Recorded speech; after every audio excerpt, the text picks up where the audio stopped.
Demat à Degemermat, mes chers auditeurs. Je suis le Marvailleur, et aujourd'hui, je vais vous conter le récit aussi étrange qu'étonnant du lièvre argenté. Cette histoire se passe dans un temps lointain, très lointain, où, comme on dit chez nous, qu'éménement au loi d'en Amzer, ma des fois dent arrière. C'est-à-dire, tout ceci se passait du temps où les poules avaient des dents. Approchez donc plus près et écoutez bien cette histoire que je vais vous conter, le récit de Malo et du lièvre argenté.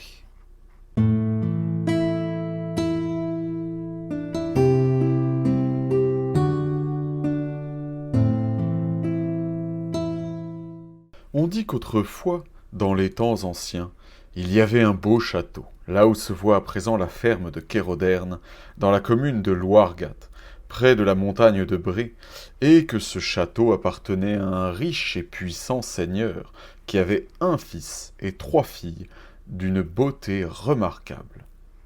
Mais des géants, laids et méchants, habitaient un autre château situé à quelque distance de là, au milieu d'une forêt, et ils enlevaient les bœufs, les vaches, les moutons et les chevaux du vieux seigneur qui avait grand-peur que quelques jours ils ne lui enlevassent aussi ses filles. Aussi les surveillait-il de très près, et ne les laissait-il sortir que rarement du jardin du château, qui était entouré de hautes murailles. Son fils, qui se nommait donc Malo, allait chasser tous les jours dans la forêt. Un jour, en rentrant de la chasse, il trouva toute la maison dans la désolation. En effet, sa sœur aînée avait été enlevée par des géants.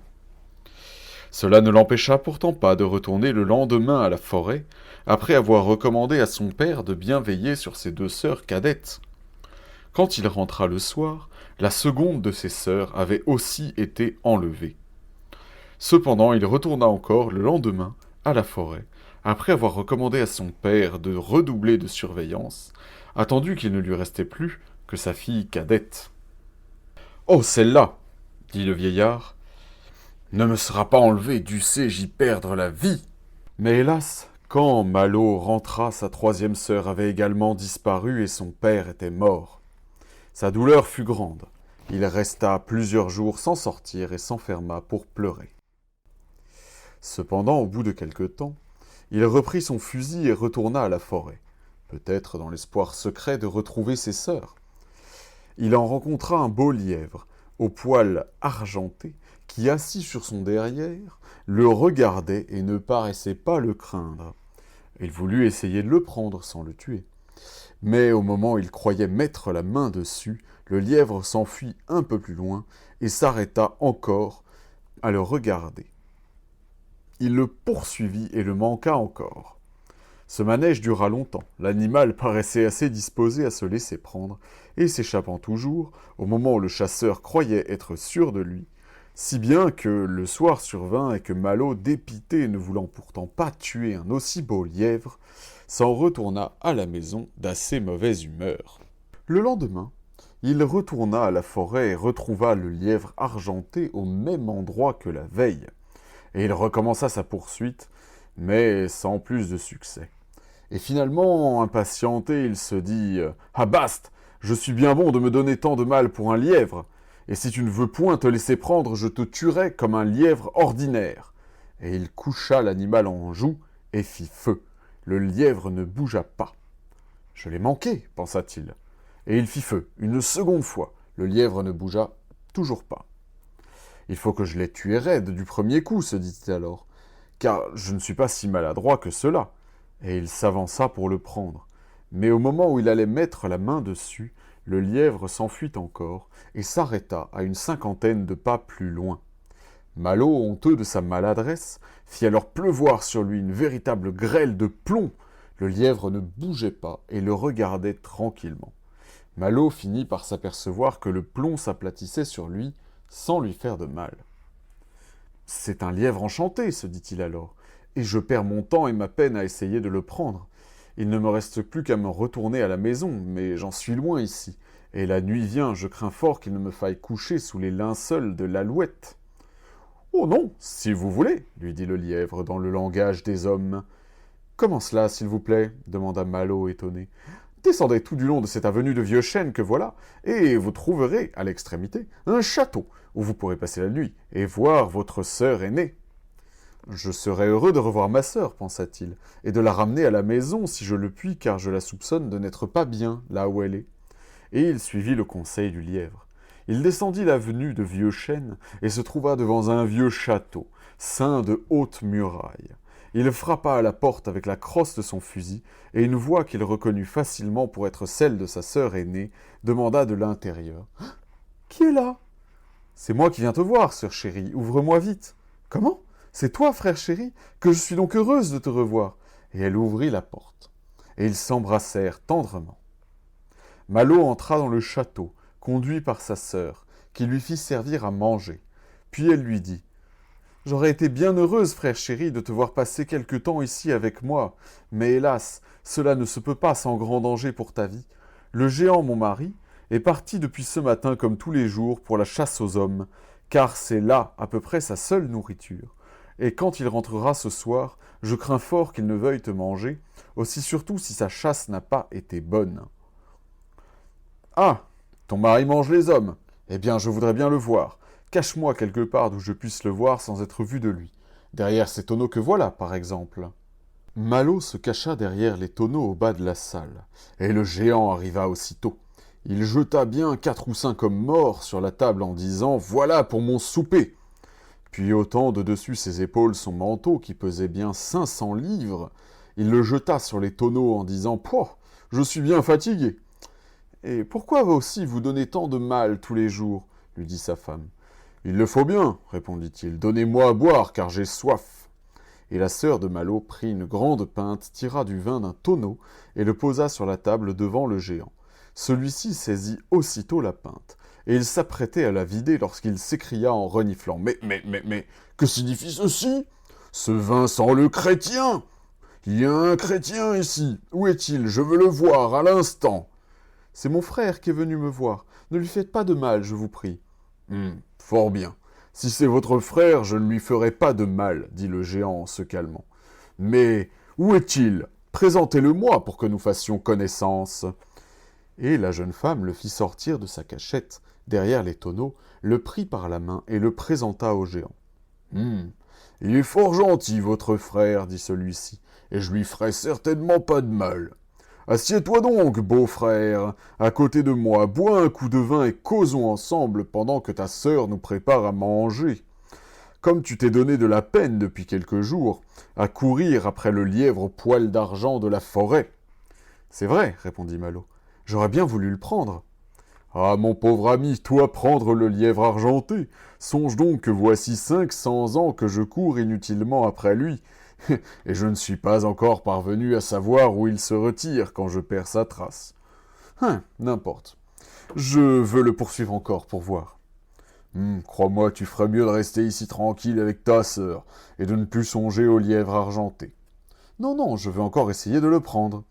Eh bien, pour te venir en aide, autant que je le puis, prends donc ce corps d'ivoire, et quand tu auras besoin de secours, souffle dedans, et tu seras secouru de ma part. Malo prit le corps d'ivoire, puis ils soupèrent, et allèrent tous se coucher. Le lendemain, ils partirent tous les deux, de bon matin. Le géant pour la chasse aux hommes, selon son habitude, et Malo pour poursuivre le lièvre argenté. Il le rencontra encore dans la forêt à la place accoutumée, et il le poursuivit jusqu'au soir, croyant le prendre à chaque moment, et le voyant s'échapper toujours jusqu'à ce qu'épuisé de fatigue, il se laissa tomber sur l'herbe en disant « Pouah, le soir vient, je suis loin de la maison et je crains qu'il ne me faille passer la nuit sous les linceuls d'Alouette. »« Non, si vous voulez, » dit encore le lièvre argenté qui le regardait tranquillement, assis sur son derrière. « Comment ça donc ? Vous n'avez qu'à suivre cette avenue tout du long. » Et le lièvre lui désignait d'une de ses pattes de devant une belle avenue de grands châtaigniers. « Et vous trouverez au bout le château où habite votre seconde sœur. » Malo suivit donc le conseil. Et il se trouva à l'extrémité de l'avenue, devant un beau château entouré de hautes murailles. Et il frappa à la porte.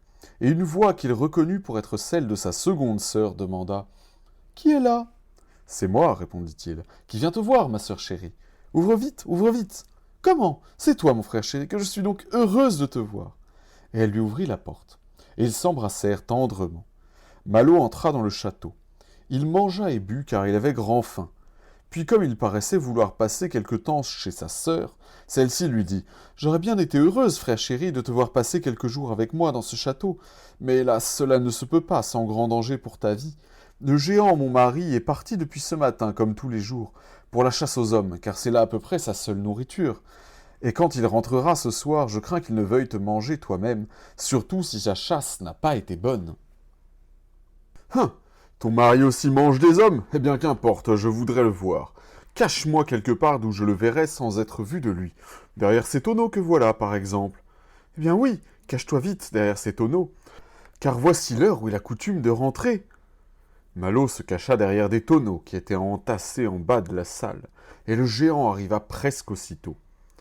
Il jeta bien 4 ou 5 hommes morts sur la table, en disant « Voilà de quoi souper !»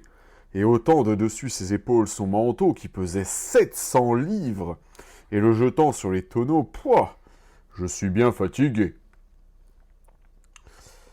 Et, comme le précédent, il réclama à boire à sa femme qui le lui apporta. Il se saisit de la pinte et s'apprêtait à boire lorsqu'il s'écria en reniflant « Que signifie ceci? Ce vin sent le chrétien. Il y a un chrétien ici, où est-il? Je veux le voir à l'instant. » « C'est mon frère qui est venu me voir, » répondit la jeune femme. « Ne lui faites point de mal, je vous en prie. »« Si c'est votre frère, je lui ferai pas de mal. On a de quoi souper du reste. Allez, présentez-le-moi afin que nous fassions connaissance ensemble. »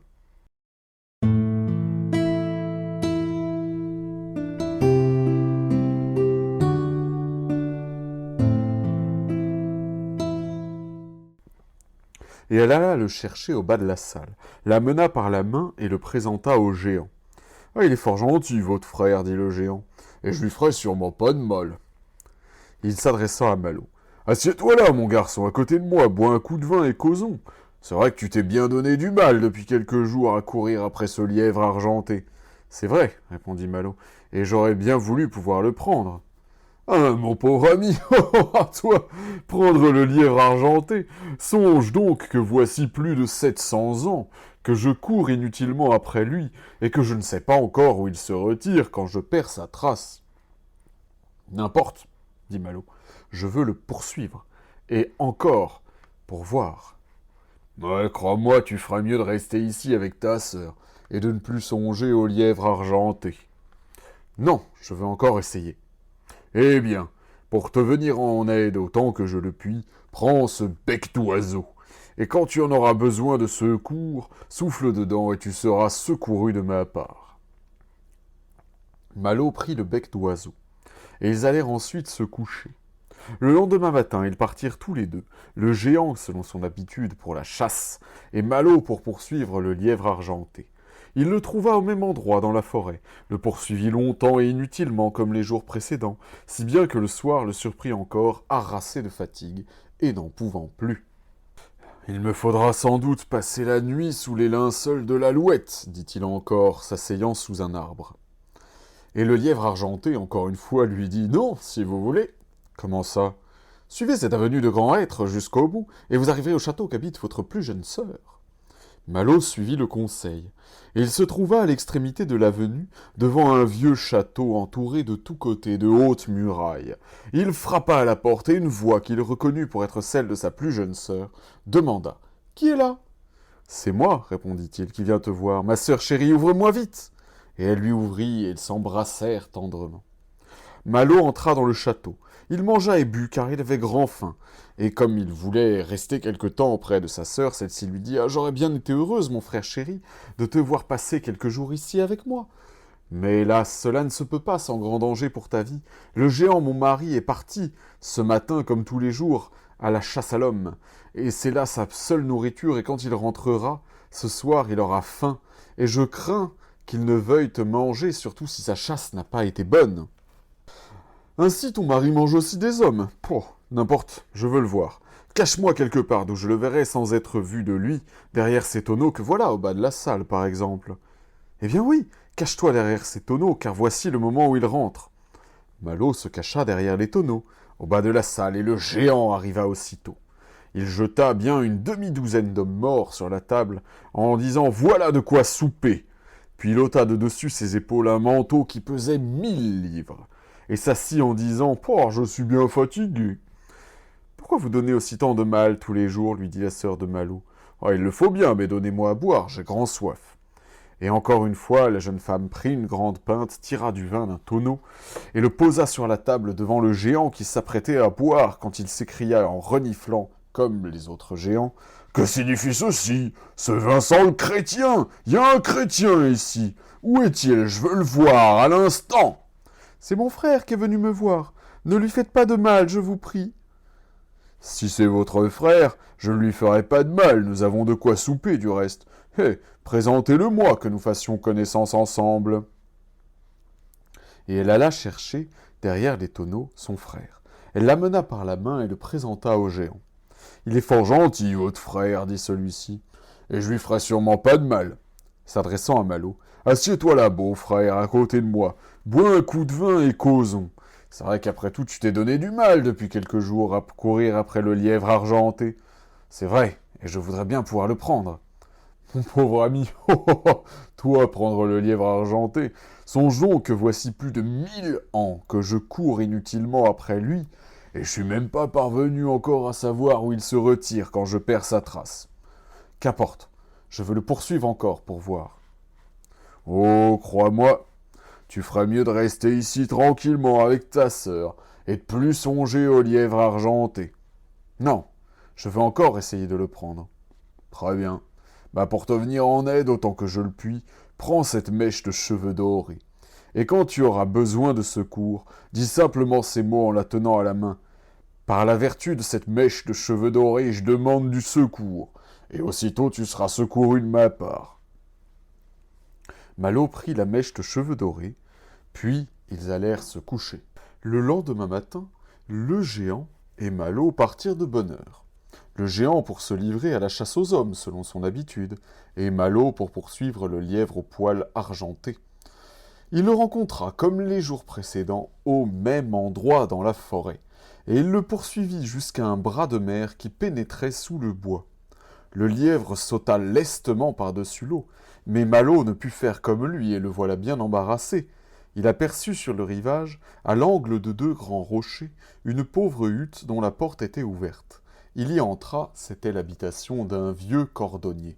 « Dites-moi, mon brave, lui demanda-t-il, n'avez-vous pas vu un lièvre au poil d'argent passer par ici il n'y a qu'un instant ?»« Chut, chut, parlez plus bas, je vous prie, répondit le cordonnier d'un air mystérieux.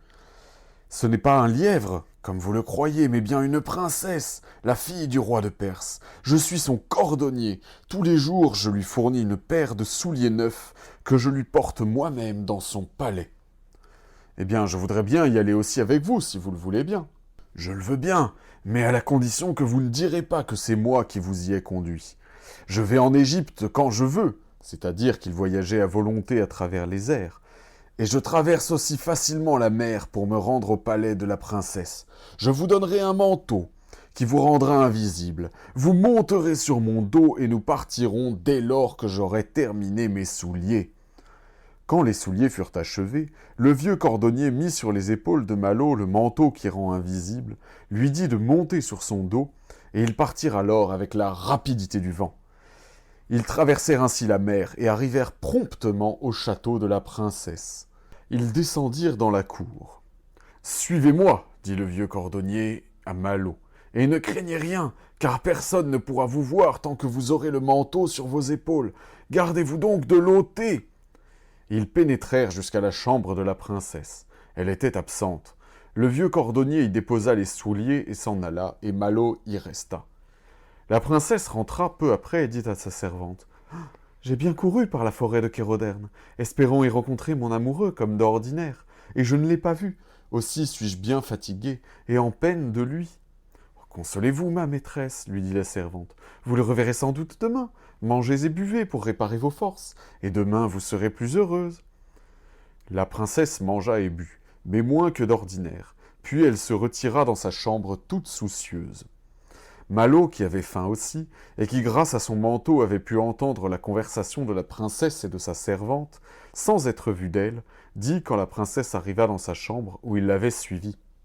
« Vous avez mangé et bu, princesse, mais moi je suis à jeun depuis longtemps, et je voudrais faire comme vous. »« Qui est là ?» demanda la princesse, étonnée et effrayée d'entendre parler ainsi à côté d'elle et de ne voir personne.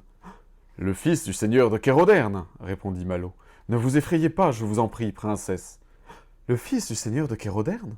Mais où êtes-vous donc ? Montrez-vous, je vous en prie. » Malo ôta son manteau et redevint aussitôt visible. Transportée de joie, la jeune princesse lui sauta au cou pour l'embrasser.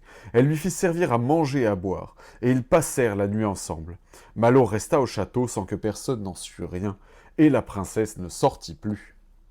Un jour, elle dit à son père, « Il est temps de me marier, mon père. »« À qui veux-tu que je te marie, ma fille ?» répondit le vieillard. « Aucun prince ne m'a encore demandé ta main. »« Oh, j'ai moi-même choisi mon mari, mon père. »« Mais qui est-ce donc, ma fille? Et où est-il ?»« Oh, il n'est pas loin, mon père, je vais vous le faire voir. » Et elle se rendit à sa chambre et en revint aussitôt, en tenant Malo par la main. « Voici, mon père, voici celui que je désire pour époux. » Oh, le vieillard ne fit aucune difficulté pour accepter Malo comme son gendre, d'autant plus que le jeune breton, comme tous les bretons, était fort bien tourné, et les noces furent célébrées promptement avec grande pompe et solennité.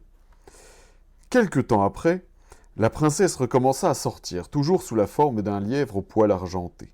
Chaque matin, avant de partir, elle remettait à son mari les clés de toutes les chambres, de toutes les salles et de tous les cabinets du château, même de son trésor, le laissant libre d'entrer partout, à l'exception d'un petit cabinet, dont elle lui recommanda bien de ne jamais ouvrir la porte, sous peine des plus grands malheurs. Malo, une fois la princesse partie, se promenait de tous côtés, dans les jardins et les salles et les chambres du château, et partout il voyait des trésors et des merveilles en tout genre. Il avait bien envie de visiter aussi le cabinet défendu, mais il se rappelait la défense de la princesse et n'osait pas. Un jour pourtant, bien longtemps plus tard, il succomba à la tentation.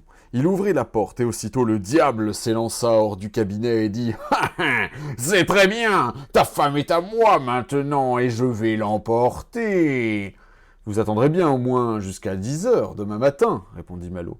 « Oui, mais à 10 heures précises demain matin, je l'emporterai. » Quand la princesse rentra, le soir, elle trouva Malo tout embarrassé et tout triste. « Je sais, lui dit-elle, ce qui est la cause de ta tristesse. Tu m'as désobéi, et tu as ouvert la porte du cabinet défendu, et maintenant j'appartiens au diable qui était enfermé. »« J'ai commis une faute, je le reconnais, répondit Malo, mais soyez sans inquiétude pourtant. J'ai une idée, et je saurai bien vous défendre contre le diable. » Le lendemain matin, le diable se présenta à Malo, à 10 heures juste, et lui dit « Où est ta femme? Je viens la chercher. »« Je vais vous la livrer tout à l'heure. Rendez-vous là-bas, au milieu de la plaine, devant le château, et je vous la conduirai là, dans l'instant. » Le diable se rendit au milieu de la plaine. Malo l'y vint rejoindre bientôt, accompagné par la princesse. Mais au lieu de la lui livrer, il souffla dans le corps d'ivoire que lui avait donné le géant, mari de sa sœur aînée. Et aussitôt arrivèrent toutes les bêtes à cornes du pays, qui s'élancèrent sus au diable. Celui-ci aurait bien voulu s'échapper, mais de tous côtés il se heurtait à des cornes aiguës qui lui fermaient la retraite. Il perdit un œil et demanda quartier, jusqu'à 10 heures le lendemain matin, ce qui lui fut accordé. Le lendemain matin, à 10 heures, on se trouva encore de part et d'autre dans la plaine, et le diable réclama encore la princesse. « Oui, si tu la gagnes, lui répondit Malo, car il te faudra encore combattre. » Et il souffla dans le bec d'oiseau que lui avait donné le second géant. Tut ! Et tous les oiseaux du pays, petits et grands, arrivèrent de tous côtés, se précipitèrent sur le diable, et lui crevèrent l'œil qui lui restait, si bien qu'il demanda encore quartier jusqu'à 10 heures le lendemain matin. « Je le veux bien, répondit Malo, mais ce sera pour la dernière fois. » Le lendemain matin, à l'heure dite, on se retrouva dans la plaine de part et d'autre, et le diable réclama encore la princesse. Malo, pour toute réponse, tira de sa poche la mèche de cheveux dorés que lui avait donnée le troisième géant, lui commanda de faire son devoir, et aussitôt tous les animaux à poil du pays, petits et grands, accoururent de tous côtés et tombèrent sur le diable, l'attaquant chacun à sa manière. Le combat fut terrible, et le diable, quoique aveugle, se défendit comme un diable. Il poussait des cris épouvantables sous les coups de dents et de griffes des assaillants, et finalement il fut vaincu, abattu, foulé aux pieds et enchaîné. On construisit un grand bûcher au milieu de la plaine. On y mit le feu, et le diable fut jeté dans le brasier. Comme il était habitué au feu, il n'y mourrait pas. Mais il poussait des cris qui effrayaient tout ce qu'il vivait à plusieurs lieues à la ronde, et il essayait de s'échapper. Mais les animaux faisaient cercle autour du bûcher et l'y repoussaient. Voyant cela, il dit à Malo que s'il voulait le laisser partir, il renoncerait à tout droit sur la princesse. Et comme on ne pouvait venir à bout de lui, d'aucune manière, Malo y consentit, mais à la condition qu'il signerait sa renonciation de son sang. Il signa, et on le laissa partir alors. Et il n'embêta plus jamais Malo et la princesse. Quant à Malo, il se maria pour de bon avec la princesse, et il eut à cette occasion des fêtes magnifiques, des jeux et des festins pendant 15 jours. J'étais là, comme vous vous en doutez. J'aidais ça et là à la cuisine, je participais aux réjouissances, et bien entendu, comme le conteur que je suis, eh bien je racontais l'un ou l'autre récit d'aventure plus ou moins imaginaire, jusqu'au moment où le maître et la maîtresse des lieux, Malo et la princesse, me convoquèrent. Ils me firent signe de m'approcher, et ils me demandèrent un récit. C'est avec un léger sourire en coin que je leur répondis « Bien sûr, laissez-moi vous conter l'histoire du lièvre enchanté. »